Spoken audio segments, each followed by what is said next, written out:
Alrighty. Hey guys, how's it going? I'm here with Danny Uribe, or Shinigami the Reaper on Instagram for the Week 26 Highlight Reel Challenge winner. Danny, how you doing, man? I'm doing excellent, man. It's a great night in California. So out in Cali, is it it's the evening, right? 9 p.m. your time? 9 p.m., nice cool night outside. Yep. How's things in Thailand? Hot. Hot, and my neighbor has work going on. So I'm hoping that doesn't bleed into the audio too much. What time is it over there? Is it like tomorrow technically for me? It's tomorrow for you. Yes. Yes. I'm from the future.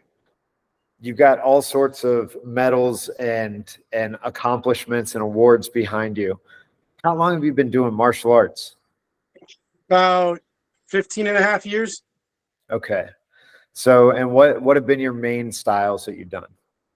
Kempo Shotokan Karate and Brazilian Jiu-Jitsu. Nice. All right. The video you uploaded, the highlight reel you uploaded, you said that it was you beating up a bully, like one of your bullies. So Yep. Can you talk us about the origins of this and tell us especially about how your martial arts career, kind of led you up to this? So, as I'm sure most people who actually already know about me know, I got that viral head kick. You guys have posted it too. And that went around, and one of my old middle school bullies saw it. And he hit me up on Facebook talking about, I bet you I can still kick your butt. So I was like, all right, bet. We'll run it in street beefs. And then I ended up getting COVID. This was like 2 years ago. So I ended up getting COVID the week we were supposed to do the street beefs fight. Or within that period, I think it was like the week after I actually came down with symptoms when we were supposed to fight. So I didn't know that he had to fly. He'd moved to like another state and he had flown out here. So what we did was he was already going to be out here for a couple of weeks, I guess, hang out with his friends out here. And so what we ended up doing was we ended up doing it at my jiu-jitsu school after I was out of quarantine.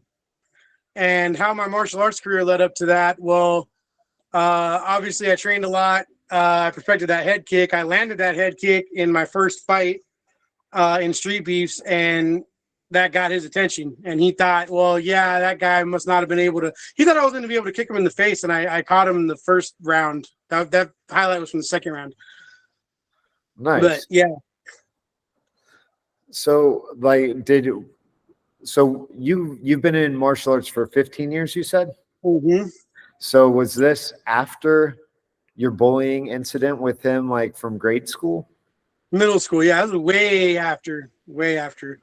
I actually never thought I'd hear from him again. You know what I mean? Like, but yeah, wild. It was wild. I out of the blue, man. Just it was crazy too. Cause he really wasn't taking. He really thought that he was going to beat me to the point that he was sitting in his friend's truck in the parking lot before it was time, drinking Coors Light or drinking a Coors and smoking cigarettes. I was like, okay, dude.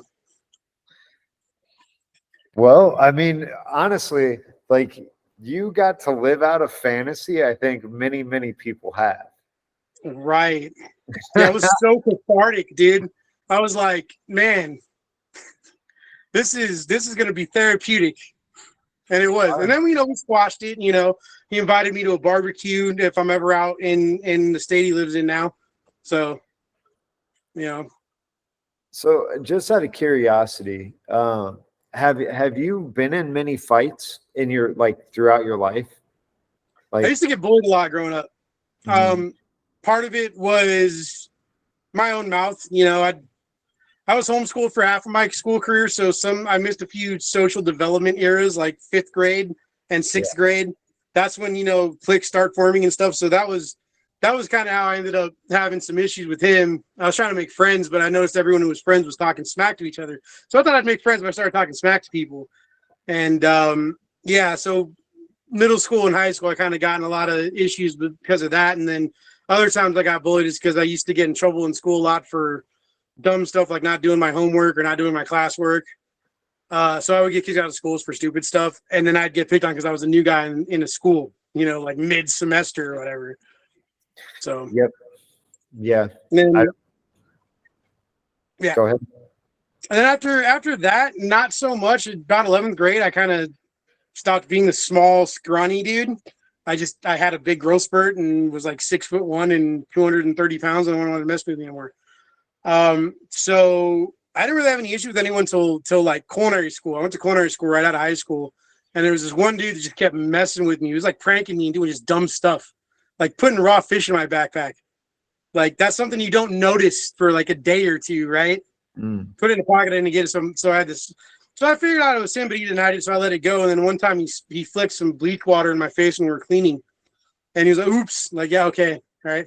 So the next term, not too far after it started, there was an alleyway behind the campus. There was like 3 campuses. There was an alleyway behind that campus where there was no security cameras from the campus. So we got in a fight because I got sick of him messing around, and that was the last straw. So I realized that even though I'm bigger than this guy, I don't know how to fight yet. So after culinary school, I found a place to start training and started learning Kempo Shotokan karate just for self-defense. I didn't even want to compete, but they talked me to doing a point sparring tournament, and that just evolved into eventually wanting to do full contact. And then Street Beefs came to the West Coast, and the rest is history. So do you enjoy fighting for like Street Beefs, and like what kind of I mean, obviously they're viral all the time and put out tons of viral, clips. So like, how is it fighting for them? It's great. It's a wonderful community. A lot of people think, backyard fighting, grungy, shady, but Street Beefs is different. Street Beefs it's this community. We come and we test ourselves against each other, but outside of the cage, I talk to a lot of these guys just to talk to them. There's several group chats from events that we're just supposed to be so the fighters could be updated on the location and the times and everything, and we're still talking to each other.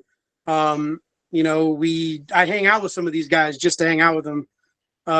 It's great. It's a great way to get your feet wet. It's a great experience, and it can lead to other things. You get a lot of exposure from it. Yep. It's a platform. You can use it as a platform for a lot of things. There was a guy in the OG yard that fought 2 times, and he only fought to promote his plumbing business. His ring name was his plumbing business name. He fought 2 times, got a couple. It was either like 60,000 views or 100,000 views, and dipped out. It's a great opportunity for a lot of things, and there's a lot of connections. We actually have a guy who started doing power slap for the one owned by the UFC. Yep. He got a bunch of guys in there. They're making a little money off of it, and he plans on trying to move laterally within the UFC into actual fighting for him for money, professionally. Yeah. But right now he's a power slap champion, making some decent money for 3 slaps. That's all right. That's pretty all right. Okay, so and now in your own martial arts journey, do you see yourself moving out of Street Beefs and like into something? I don't even want to say more official, because like to me, Street Beefs is as official as it gets, right? It's like back in the day when I came up in this, I walked into, cages on dirt. You know what I mean? So like for me, it's as real as it gets. But like, would you move up and into any like official organizations? I did an amateur fight for Rise of a Warrior last summer. I lost by decision. It was a title fight though, because they view Street Beef the same way you and a lot of people are starting to. Those are legitimate fights in the sense that you're going in there, and there's all kinds of experience levels, and I did that last year. I'm gonna be doing Fight Circus this summer, and I'm trying to also go pro this summer near the end of the summer. So yeah. Are you coming out? When are you coming out to Fight Circus? Are you coming out for the 10th? He hasn't said what. It's supposed to be in Vegas. It's not one over there. Okay. I know which one. I would like to eventually go over there and fight though. I'm applying for a passport this month. But so it's supposed to be in Vegas in July, but I don't know the date yet. And but I'm gonna be doing a Fight Circus. when I hit him up, I was like, hey, put me in, because I was like, man, they fight in Thailand. I've been dying to go to Asia my whole life, Thailand, Japan, all those places. So hopefully I get out there for something too, but yeah, so I'm definitely trying to move up into more sanctiony type stuff and trying to make a career out of it. Street Beefs was always supposed to be a stepping stone, and I thought I'd advance a little more, but then the skill level on the West Coast and some of the fighters that come to the West Coast is a lot higher because there's a lot more people who train at gyms out here. And just the fact that the West Coast started during COVID, when a lot of other competitions were shut down, like even that first event, there were so many guys coming out of actual gyms that didn't have no place else to compete for a year or so of that COVID situation. So the competition level has gone up pretty steadily. I've fought a few guys that have done amateur fights too. Nasty Native was like my first loss, real like severe loss. Like he was the only guy that's ever knocked me out. So that told me that I needed to refine some things, and Street Beefs would probably be a good place to keep refining and testing before I go try to move on. And I feel like I'm getting to the point where I'm ready to take my MMA career to the next level. And me and Ryu Senden just did a combat karate style match, and that kind of started its own division. I actually fought two guys in a karate match that day. So I could still stick around in Street Beefs a little bit that way, because it's like I said, it's a great community. I don't want to just completely leave it behind, Well, I mean, everything that you do as a martial artist or in life in general, right? You're always trying to progress. So it makes sense, but you're correct. Street Beefs, they offer people a lot of exposure, and right now your exposure is king, as you said. So you instantly, your first amateur fight, you got thrown in for a title fight. It's like, okay, that's what Street Beefs is now able to produce for people. So like, that's really good. And yourself, as you have your own spinoff now where you're doing a karate combat style, like that's pretty cool. And it'll definitely create even more platform for other people as well. So that's awesome, man. Yeah, for sure. So Fight Circus in July. I'm excited for that. I'm excited. I gotta actually get stuff. I forgot to ask my sensei if he had any boards. I gotta make a promo. I gotta film a promo, and I got some really sick ideas for it, but I gotta get some boards and some cinder bricks. Yep. That'll be awesome, man. That'll be awesome. So yeah, normally at this point in time in the video, I say thank you very much for using the platform, and I get to hand you a t-shirt and 2,000 baht. But I'm going to have to send you $50, and I'll have to send you a t-shirt. I'll be home, and I'm actually going to be in California middle of next month. Yeah. And so then when I land, I can shoot you a t-shirt. So for sure. Where are you coming into in California? I'm actually flying into Reno, and then I'm going to, but I'll be in Truckee. So it's like up near Lake Tahoe. It's like 6 hours away from me. I'm in like Southern California by LA. Yeah, it's a ways. Unfortunately, like I got to go there and then come back here because we have lots of events that we have to run here. So it's a I saw that. Maybe there's somewhere I can come fight for you guys too. That'd be sick. Dude, I mean, that's what we're trying to do, is provide platforms for people to grow and for people to gain the experience. Because really, like, if I look back at my own career, right, I came from wrestling, and I was competing like 30 to 40 times in 3 months, right? And if there's one thing I would have done differently, especially as a young fighter. Now, I'm not sure. How old are you? I'm 36. Okay. Yeah. So no, you're in a different world. But if I could have done it differently, I would have stayed more active, because being active is so great. So like, there's a lot of need out there for us to provide platforms for people to gain that experience. Yeah.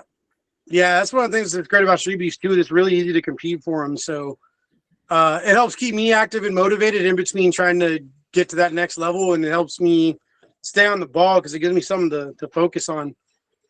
I actually have a belt defense in 3 weeks.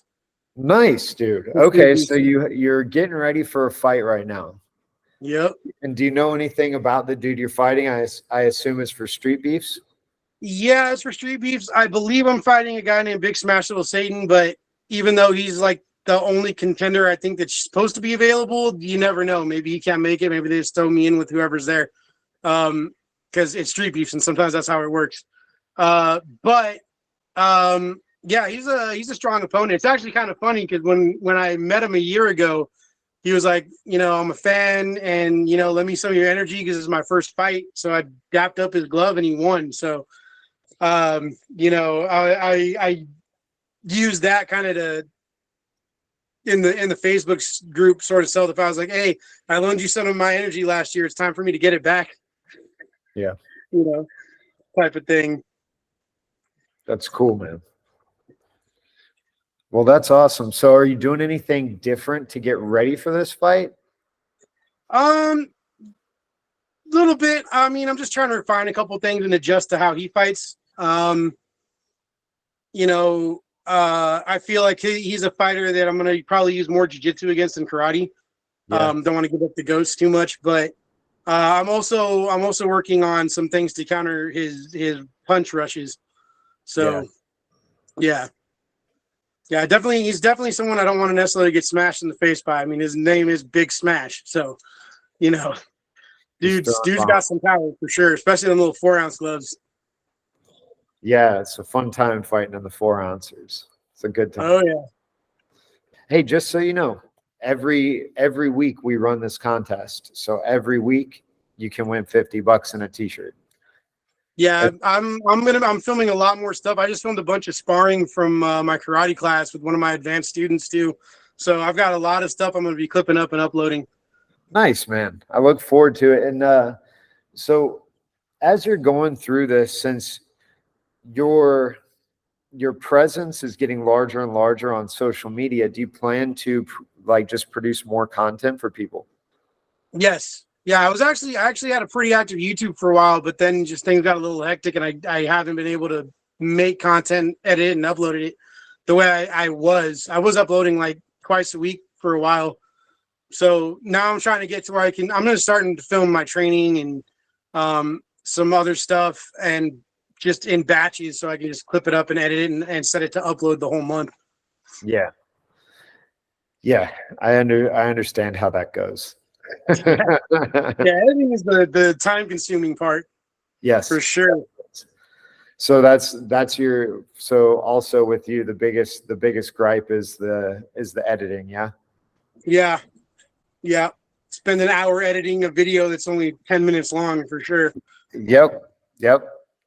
Exactly. Ah, man. Yay, content creation. All right, Danny. It was great to talk to you, man. And yeah, thanks again for using the platform. And I look forward to seeing you and meeting you. Yeah, thank you, man. I look forward to it too. All right, later, bro. Nice.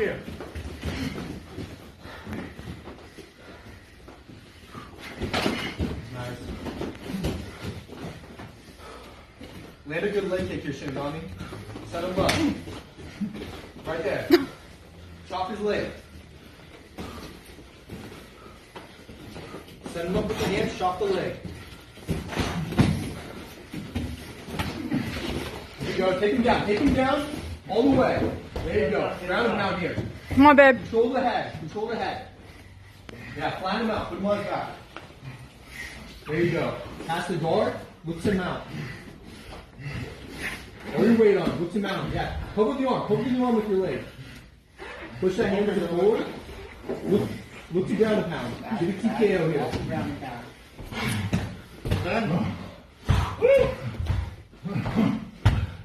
To the head. Side of the head, Shinigami. Side of the head. Defend yourself. You're not going to kill yourself. Side of the head. Alright, he's got it. Alright, tap. Frontal tap. Woo! Good shit, dude. Yeah, baby.